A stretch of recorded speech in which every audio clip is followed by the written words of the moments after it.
Chômeur de son état, Christophe Bazaline a pris l'habitude de vivre au rythme des saisons. C'est ainsi qu'à l'époque des bichiques, on est sûr de le retrouver les deux pieds dans l'eau. Et quand arrive la saison des guêpes, en avril-mai, c'est encore lui qui arpente la campagne à la recherche de ces nids tant convoités à La Réunion. Des nids que Christophe détecte à la manière d'un radar en repérant dans un premier temps le balai incessant des mères guêpes au-dessus de leur logis.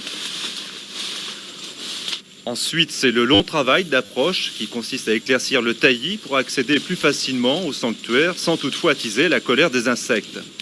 Enfin, à l'aide d'un crochet, notre chasseur s'empare du trésor, un exercice de haute voltige, sans filet, mais surtout sans fumée, dont Christophe retire une fierté légitime.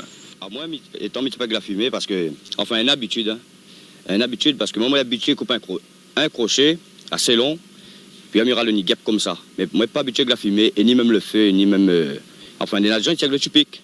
Mais le tupic est très dangereux, parce qu'il empoisonne le nid. Est-ce que vous pouvez donner quelques conseils en cas de piqûre de guêpe? Il suffit de pisser un petit peu, vous pouvez prendre et puis ça frotte un petit peu dessus.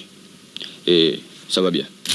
Une fois accomplie sa mission impossible, Christophe s'en retourne dardard à la case où commence un travail fastidieux. Il faut en effet retirer un par un tous les habitants qui ont trouvé refuge dans ce royaume de cire.